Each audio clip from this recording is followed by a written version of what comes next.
Hello, welcome. It is time for the next iteration of the self-poison. Well, I would say Slayer, but we actually ended up going champion at the end of this league. So we'll say self-poison duelist uh, to reflect that. And if you want the full mechanical deep dive on how this works, you can check out my previous video from last league.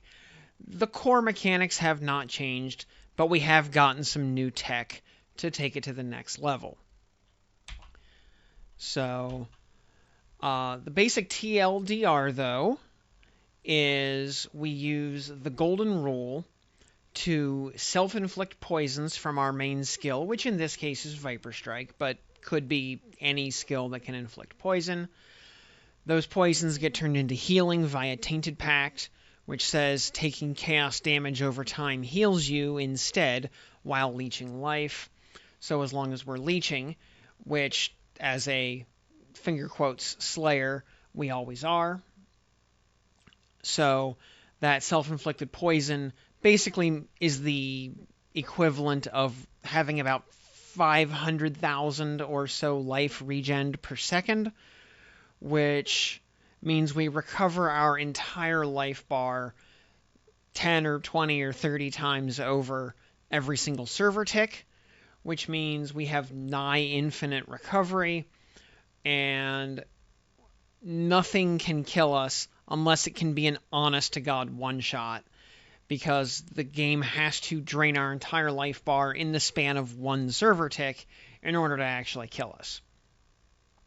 So no amount of machine gunning can ever take us down because those hits will land on separate frames.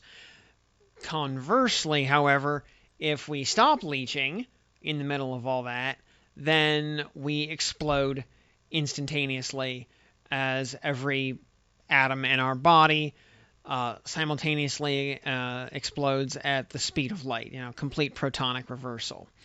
So that's the core mechanic. Then the next step is we take Divine Flesh from a Zibaqua Glorious Vanity Jewel.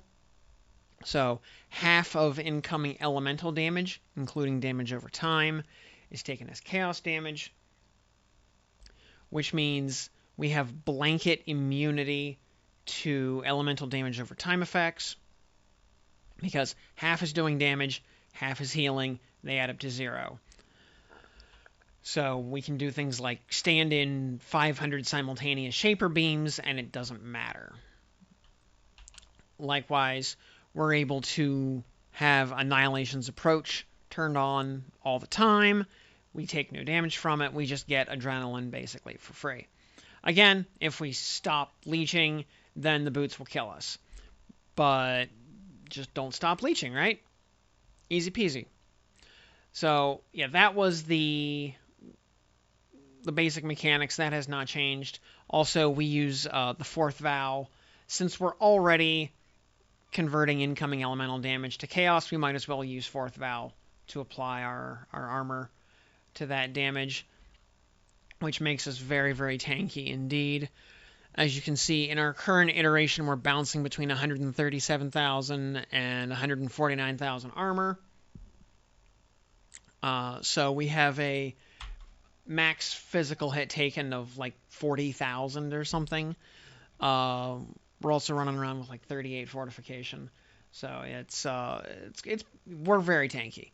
As we'll see once we get over to like the boss footage and whatnot, there's not much in the game that can really kill us, other than things that disable healing, like say Uber Maven. Uber Maven can just go away. We will not be doing that fight. So with all that said, new tech from this league, from 3.26 Mercenaries. Unfortunately, the mercenary herself, my lovely waifu Lazeth over here, my infamous cruel mistress, she will not be going core, so we're not going to waste time talking about her. She does double our damage from about 6 million up to about 12 million. Shaper DPS. Sadly, where we're going, she can't follow. So Rip Lazeth. But things that are going core. First of all, Squirming Terror, one of the League uniques. This is basically a worm flask in ring form. Older iterations of the build relied on a writhing jar to spawn worms, so we had something to hit, so we could keep leeches up during things like boss invulnerability phases, or while running between packs, or whatever. We don't need to do that anymore. We can just have that automated via the ring. The ring also allows us to automate a spell cast on kill, which is a nice bonus. It's a zero link spell, so obviously it's not really going to be doing damage. It's going to be a utility spell. I put Animate Weapon of Self-Reflection on here just so we could get a little swarm of Echo Forges. They don't really do any meaningful damage. This is not a minion build. It is purely for aesthetic purposes. But you could put, like Frost Shield or a Curse or something in there. Any kind of utility spell that doesn't need to do damage or whatever can go in there, and there you go. But the important part is we spawn a worm every 2 seconds, and then we can automatically kill that worm with Bladefall of Charthus. And you can see this going on screen right now. I have never run into a problem where the Bladefall doesn't just insta-kill the worm. I've never run into like AoE problems or anything, and I'm not invested into AoE at all. The worm just doesn't go very far, and the Bladefalls hit fast enough, it's never a problem. The one thing you might notice, though, is this is on a 4-link with some added damage and an actual leech support. And we also have it casting off of life instead of mana. So we're not constantly draining mana, because we can afford to spend life over time, doesn't matter. And one thing I'll say that was a consideration with this was having this actually do enough damage and have a big enough leech percentage to maintain meaningful leeches was a consideration. And one of the problems that we did run into a little bit when we made the switch to champion at League's end was we no longer have the 20% overkill leech from Slayer. So if we turn on our Annihilation's approach, for example, you'll notice that the leeches are not actually quite consistent enough to keep the boots functional and keep our life completely self-sustaining. Slayer did not have that problem. Slayer's overkill leech made that completely consistent, no gaps, no problems. All's good in the world there. The one note, though, is if we had some slightly better damage scaling on Bladefall of Charthus, it would probably not be a problem. So, like, if we switched added chaos damage up to, like, awakened added chaos damage or something, it would probably be fine. We don't have enough intelligence on this character to do that, actually. We need, like, 10 or 20 more int.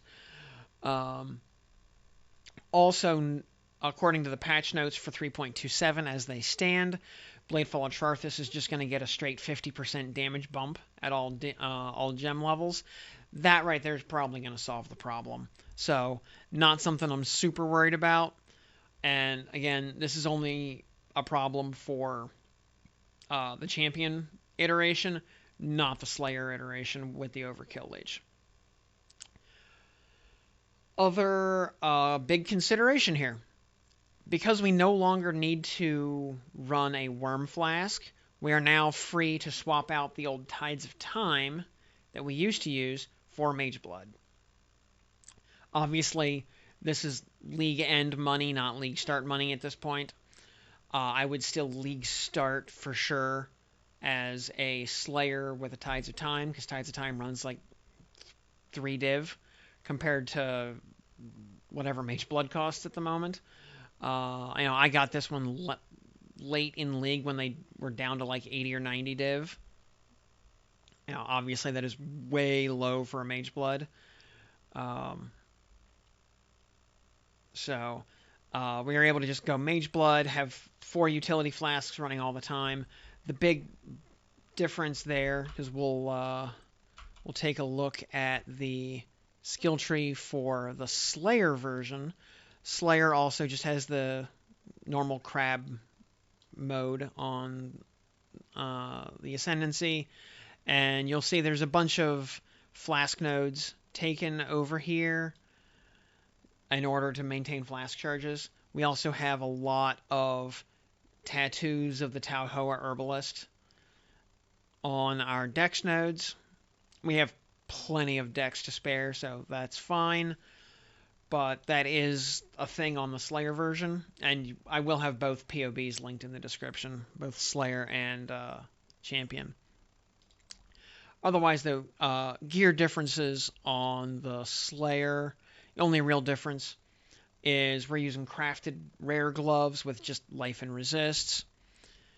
And yeah, Tides of Time with 3 utility flask charges per second instead of Mageblood. And the actual flasks are a little different just to account for different stat needs, but it's all the same basic stuff. So not a huge difference there. The other big difference, of course, was the switch to Champion.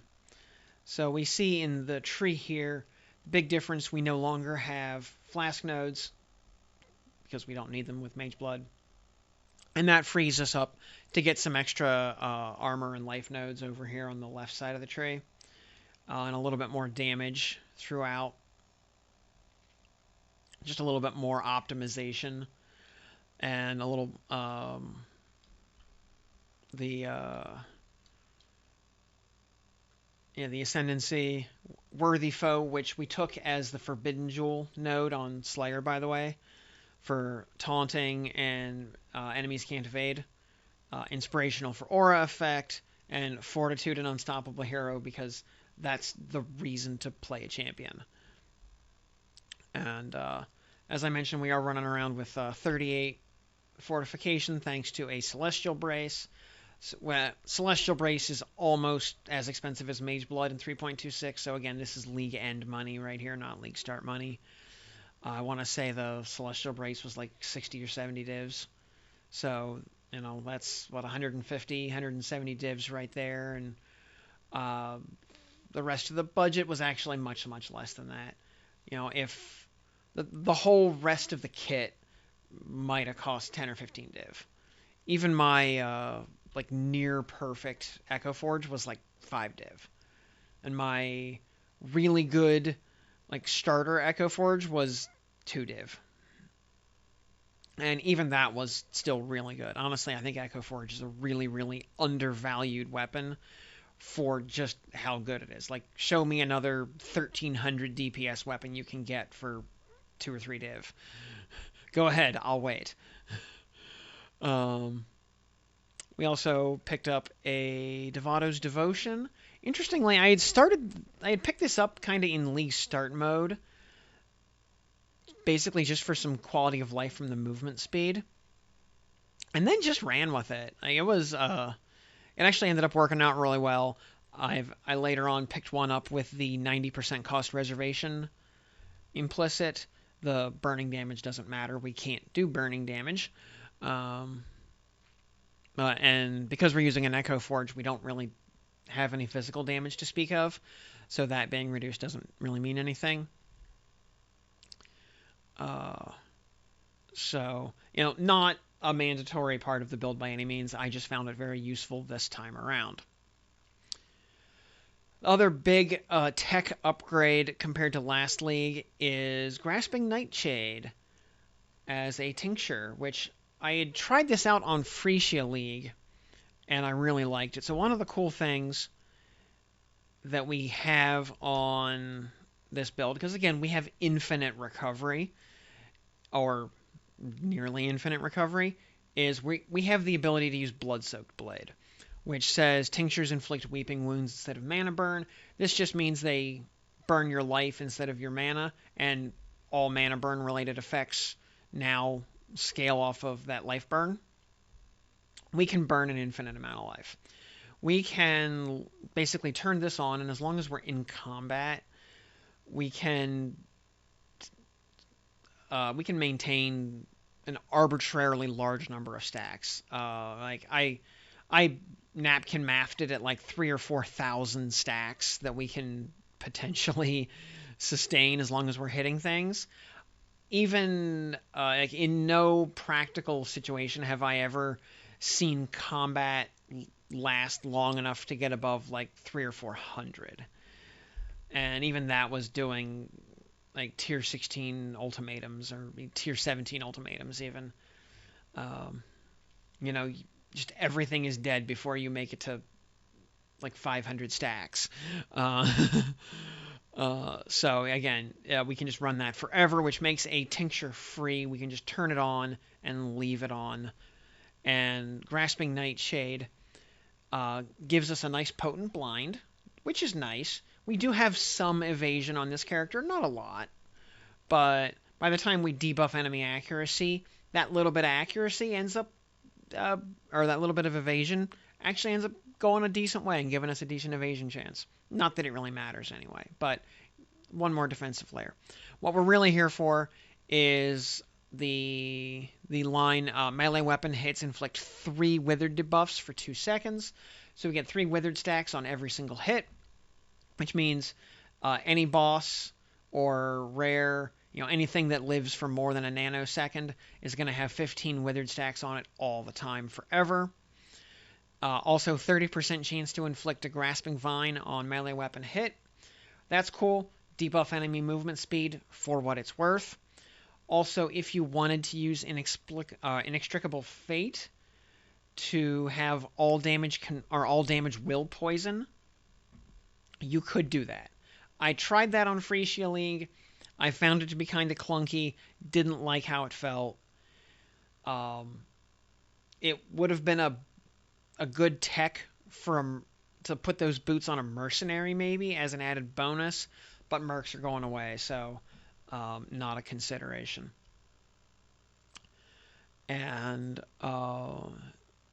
otherwise, as the other bit of tech is graphs. We have a Rune Graft of the Bound on the champion version only to get 2 extra Fortify off of our Celestial Brace, also Rip Bozo. And we have a Rune Graft of the Warp over here. Not mandatory for the build by any stretch, but it's a good graft. And there are really not a lot of masteries that are very good for us that we have access to. And over here we have a Rune Graft of Treachery. Now this is the fun one.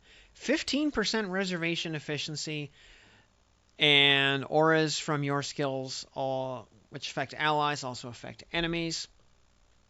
So let's look at our aura list. So Purity of Ice. We don't do cold damage, so giving enemies cold resistance is irrelevant. Determination. We don't deal physical damage, so giving enemies armor has no effect. Flesh and Stone does not apply. And Haste.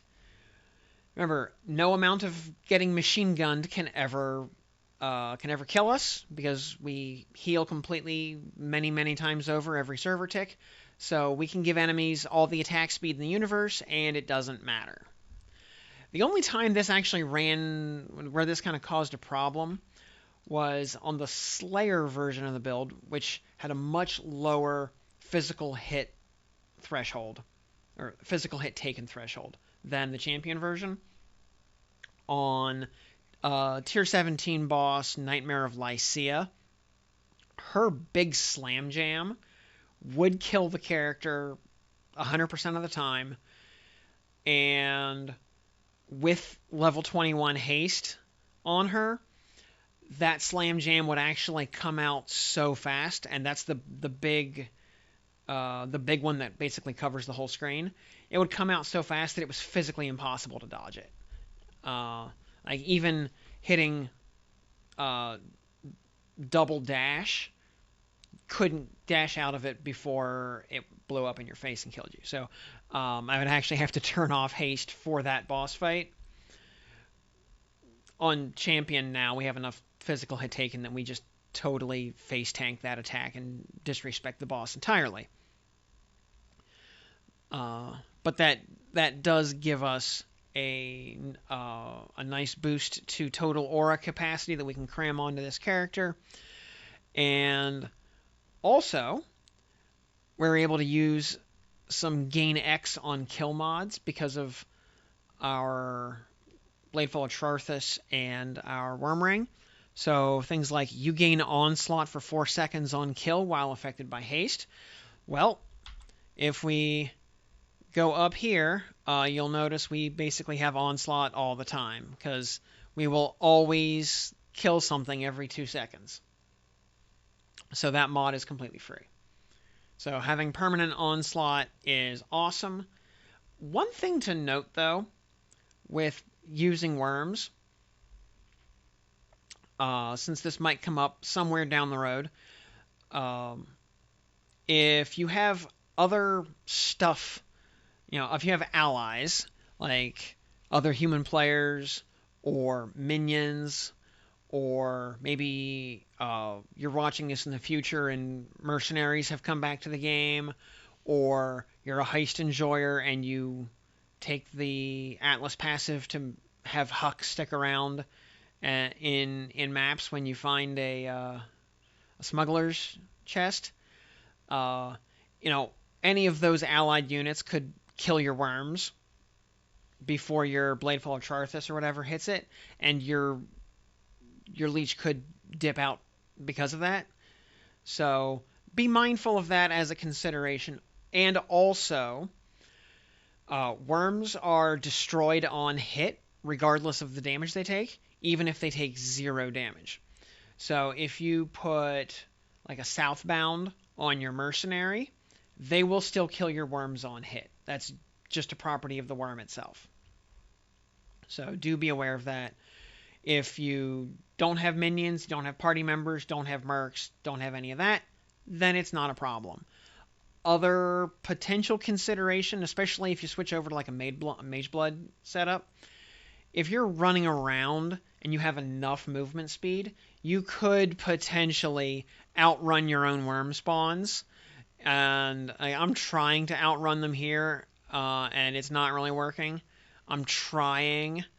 Granted, I do not have a a Quicksilver Flask on this setup, so I'm not going like maximum zoom, but I'm trying to outrun my worms, and it's not quite working. If I had a Quicksilver Flask on here, I might be able to do it, but again, if you're going maximum zoom, give that a thought, and don't outrun your own kills. And that's basically all the new tech, I think. Also, you'll notice we're only actually running a level 3 Enlighten here. If we had a level 4 Enlighten, we'd have a couple extra mana to spend, but not enough of a difference to actually have any tangible value. So with that, let's go ahead and switch over to some boss kills. Okay, actually I lied. We're going to do one little other thing first, which is a permanent self-leech setup that unfortunately will not work in 3.27. This is getting nuked. This was an interaction between Bladefall of Charthus and Skuld's Bridle, where the mana cost of over time of Bladefall of Charthus would cause Skuld's Bridle to ping you every server tick, and then using the Flask mod from Katarina of leech 15% of damage taken as life during Flask effect would allow you to leech off of yourself. So if you look on the map mods, you'll see that this is a map where enemies cannot be leeched from. We are poisoning ourselves, as you can see on the debuffs in the top left. And it doesn't matter that we can't leech off of enemies. We are permanently leeching off of ourselves here. So, now if we ever ran out of mana, then Bladefall of Charthus would fall off, and this would stop working. And in fact, there it happened. So things like mana siphoners suddenly become a problem. But yeah, this was just a fun little project I had put together. Required a huge spreadsheet to actually balance out being able to hit myself with Bladefall of Charthus for enough damage to make it work. But again, this is not going to work anymore. This got killed in the patch notes for 3.27. So yeah, enjoy this little look at a thing that is going away. And with that, we'll actually get back to the actual boss kills. So starting off with a tier 16 ultimatum, you'll notice that we basically just stand in the middle, let everything run up to us, completely disrespect the enemies. There's very little in this that can actually stop us. So like we'll pick a blood altar here because we can stand in arbitrarily large amounts of damage over time because we have, again, infinite recovery. We also, interestingly, are not immune to corrupted blood on this character because we just out-heal it. There's no amount of corrupted blood in the game that can physically hurt us. You know, having 500,000 or 1,000,000 or whatever life recovery per second just completely overwrites that. So it's not even worth investing into immunity. So we just are going through here and kind of going through the motions here. Alrighty, getting to the end of wave 9 there. Going into wave 10. Oh boy, a yellow map. Exactly what I wanted. But here comes our good friend Trial Master, ready to actually give us his best shot. Alright, Trial Master, show your moves. Come on, bud, you can do it. You can do it. Maybe. Yeah, surely with the time stop and the multi-slam and everything, and no, we just completely disrespect it. Again, there's nothing this guy can do that is even vaguely threatening. At this point, the build has, like I said, a max physical hit taken of like 40,000, and that's before we start talking about Molten Shell. That's just without any guard skills whatsoever. So, yeah. Ignoring all the saw blades and the blood altars and all the slam jams and whatever, and he's down for the count. So with that, let's jump to an Uber Eater. Yeah, this will be a little step up in difficulty, right? Actually, not really. The Ubers, for the most part, are generally not most of them are not a problem. Uber Eater here is reasonably easy. We can disrespect most of his mechanics. We will have to actually charge the spheres to do his inescapable doom mechanic, and of course drowning spheres just kill you outright, so we can't disrespect those. But all of his slam jams and stuff are just no big deal.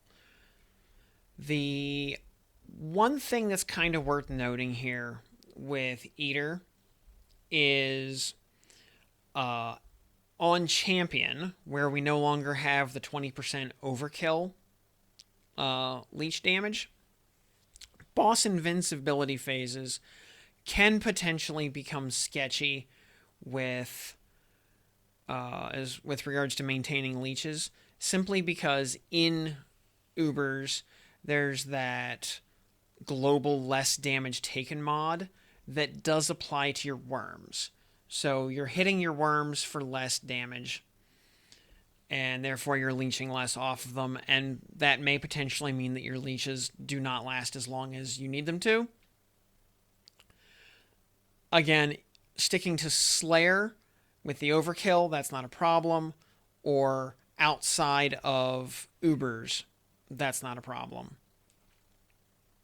But we do see it here with that one death that we ate, where we just couldn't keep up with everything because there wasn't anything good to leech off of. You know, if we had like a Vol Breach or something, we could have maybe used that, but we didn't have one for this. And Vol Breach will not be available in 3.27 just at all. So, but you saw even the big Slam Jam there. We just face tanked it, and our health bar didn't even blink. We can mostly disrespect this boss. He got a little lucky there. We survived that Slam Jam every other time he did it. The planets somehow aligned on that one that he was able to kill us. Not sure if it was just like a damage range thing and he got lucky or whatever, but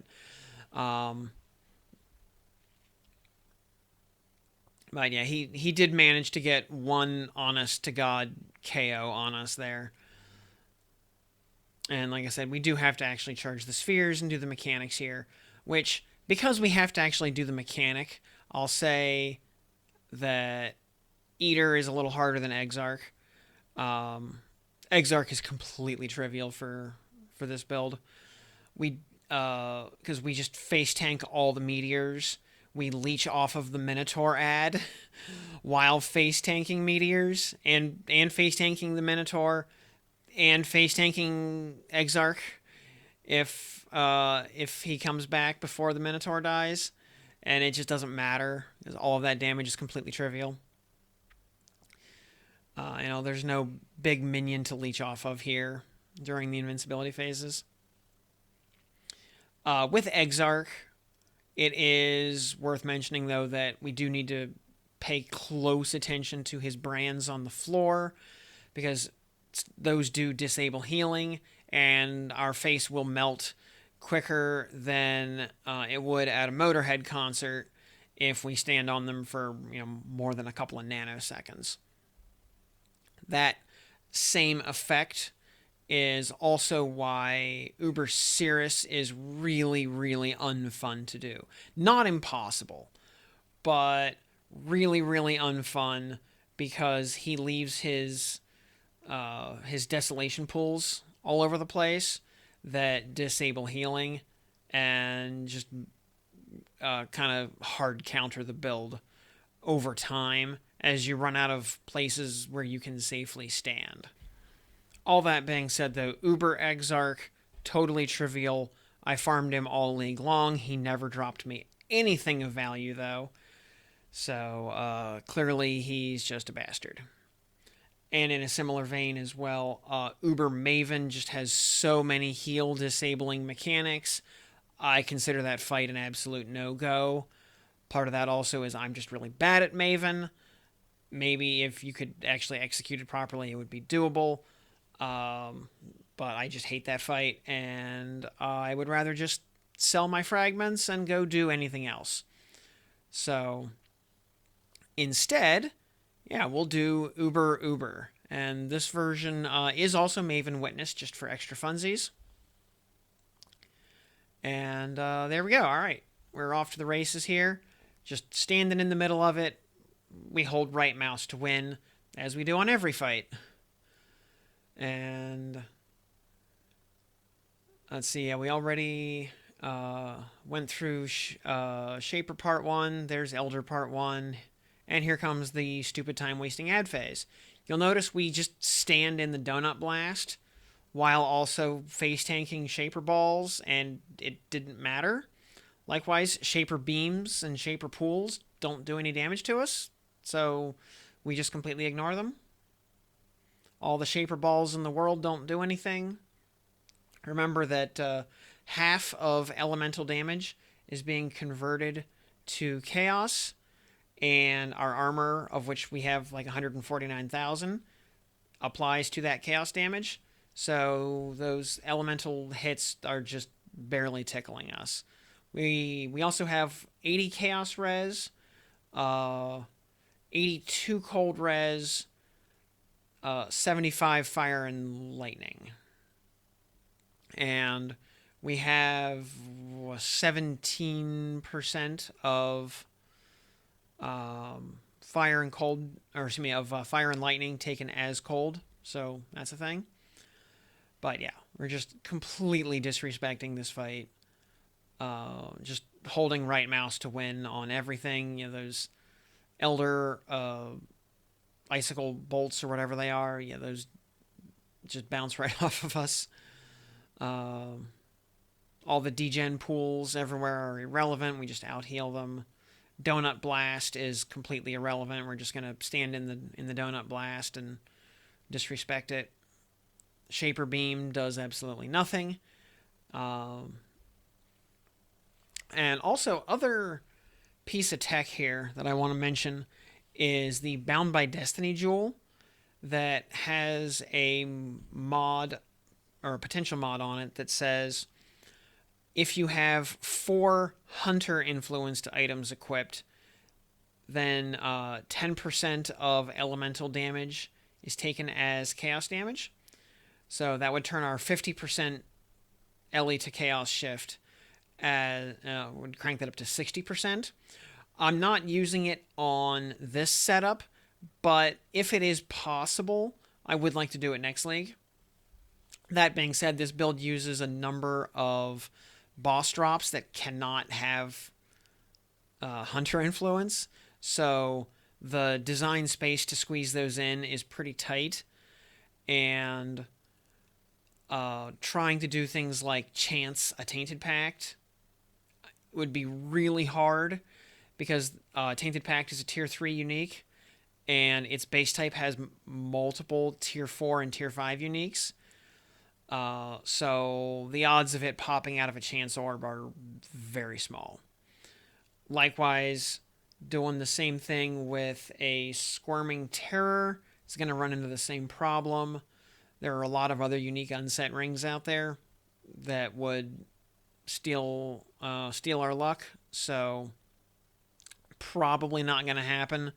If I can buy a hunter influenced copy of either of those off the board next league, that would open up some options there, but not holding my breath. Would be a nice bonus though if we can squeeze it in. So next up then is Uber Cortex. So you can actually see some, how we map on this build. And this is an ethical melee strike build, so obviously it is not deleting 3 screens worth of enemies per right click. We do have to actually just grug our way through everything. That is not the only way to play this. You could just as easily play some kind of spell build. With some of the new tools coming out for 3.27, there's definitely an argument to be made for some kind of wand attack build. You could also just play some kind of spell build, whatever you like. I really like Viper Strike, though, because it has built-in chaos conversion. It has, and unlike other poison skills, by the way, it works with swords, whereas other poison attacks only work with daggers and claws, so we're able to use Echo Forge. Crucially, it's got that 4-second base duration poison, plus extra from quality, and that poison specifically scales with skill effect duration, unlike normal poison that does not. So it's really easy to scale poison duration as a damage vector, and also just to keep those nice big beefy heals stacked up on us that last a long time and keep us going even if we have to stop hitting things momentarily.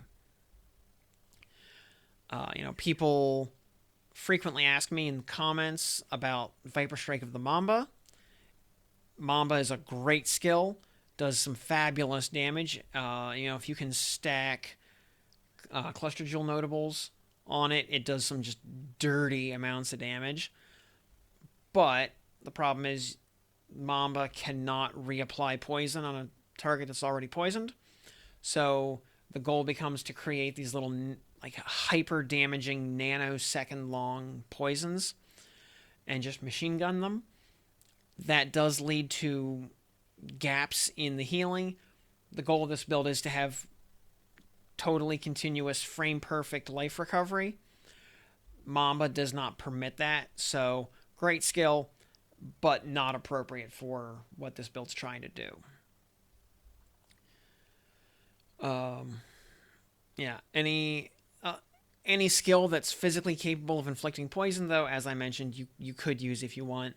But I do like my ethical melee grug gaming, so that is how I will do it.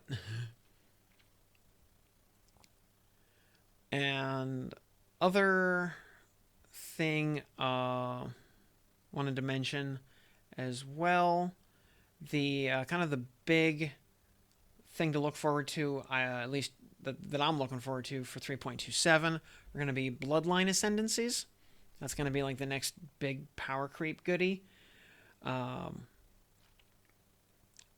the one I'm looking at actually is the Trial Master Ascendancy that gives you Everlasting Sacrifice, which is the mod from Mahushodal's Machination that gives you +5 to all maximum resists in exchange for sacrificing all of your energy shield when your ES reaches full. Filling your ES every 4 seconds is a lot easier when you don't have all those other weird vol mods stacked on top there to deliberately make that more challenging.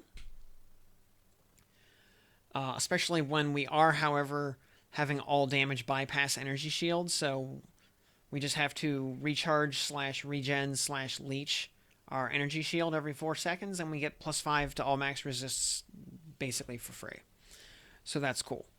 And that notable also comes with Shepherd of Souls, which is interesting if we wanted to add a vol skill to the mix. And has this new thing, Blood Barrier, that if you're at full health, life recovery from regen builds up a basically guard skill type of pool that maxes out at 30% of your max life. So yeah, sure, I'll take 30% more max health for free. Absolutely. Actually put my regen to good use, because as it is, the whatever percentage regen we have is just a drop in the bucket compared to the 500,000 or 1 million or whatever per second recovery we get from self-poison. So yeah, let's put that to good use. And let's make our energy shield actually do something, since right now it's just sitting there being bypassed by all damage, not being used for anything. So there's also one from King in the Mists that says all skills gain life costs and get added flat chaos damage equal to 20% of the life cost. Though we have so much flat chaos damage already just from using Echo Forge that I don't know how impactful that extra damage is going to necessarily be. We'll see how it POBs out at some point. And of course, we've only seen 3 out of 10 Bloodline Ascendancies so far, so there could be unrevealed stuff that totally changes everything. And probably only take 1 Bloodline notable no matter what, though. On Slayer, we are objectively required to take Brutal Fervor, because it's what makes the build work.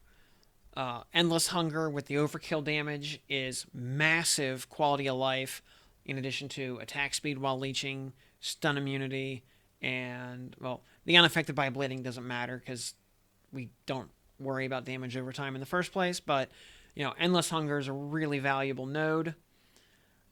Bane of Legends is 20% more damage against bosses. Can't take reflected physical damage, which renders us immune to Impale. Also, 10% more damage if we've killed recently. Thanks to our Worm Ring, we will have always killed recently, so it's 20% more and 10% more on one node. I don't want to give that up. But Headsman, which is super cull at 20%, we can just get regular cull at 10%. It's no big deal.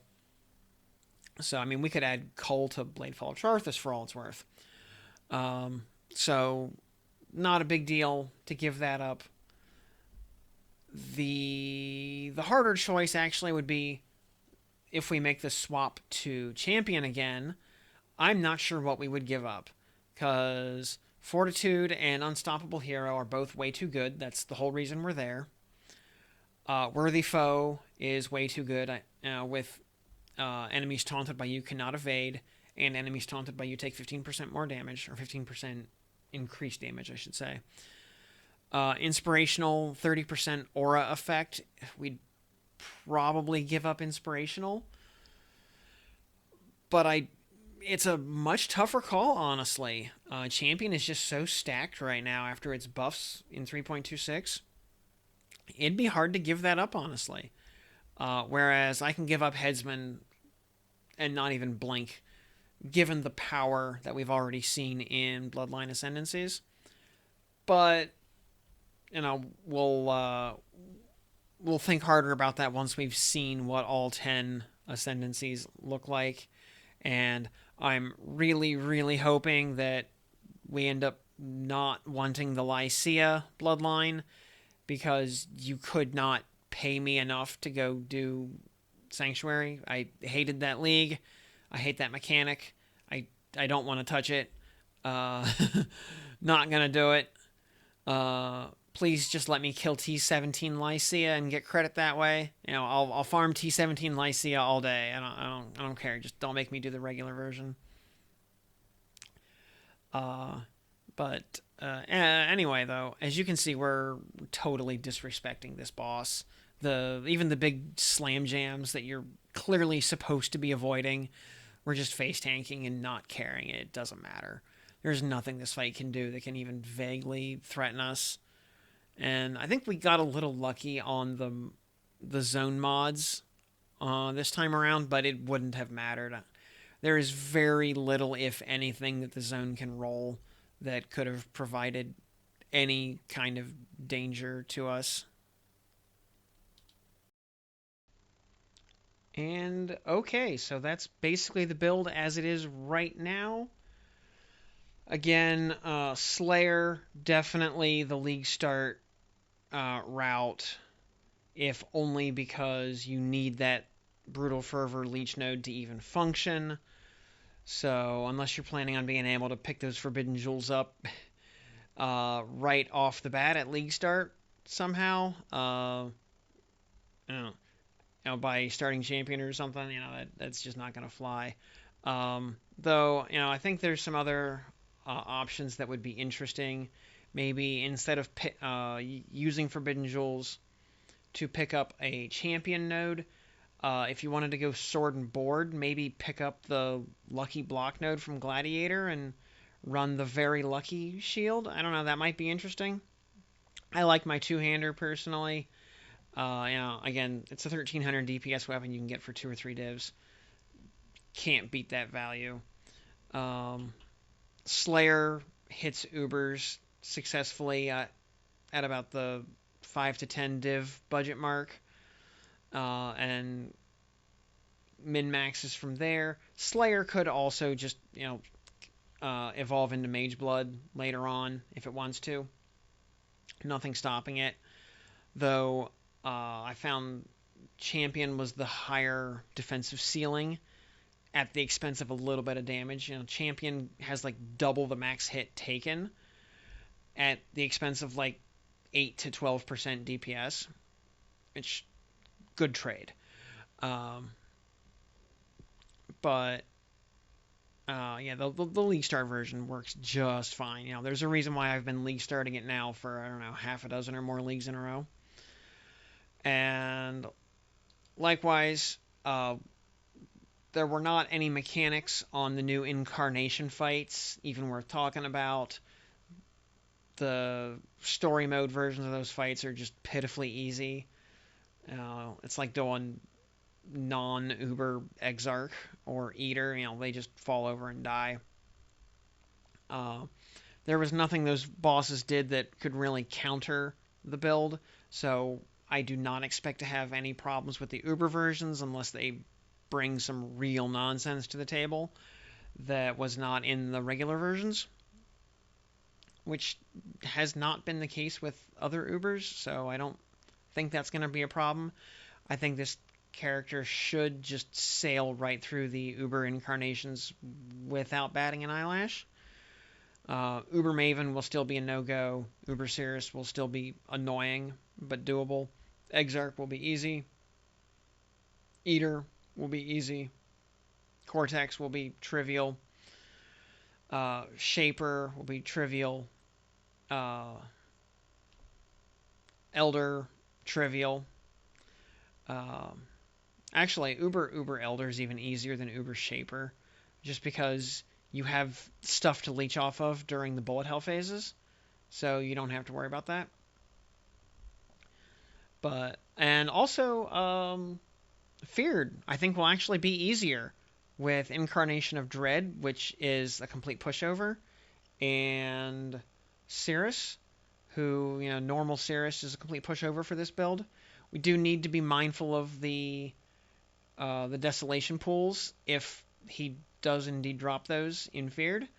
That's one thing to watch out for, but I think that's far more manageable than Uber at Zeri's ability to just demolish even the tankiest characters.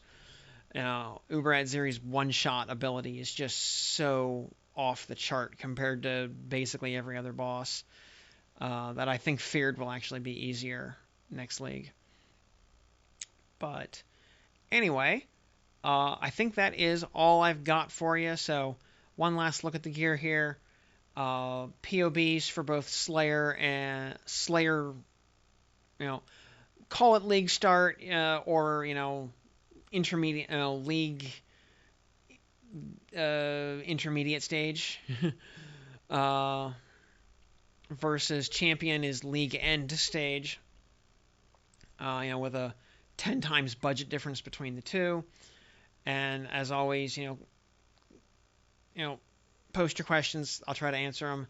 And I will see you in 3.27 Breach 2.0 Flaming Boogaloo.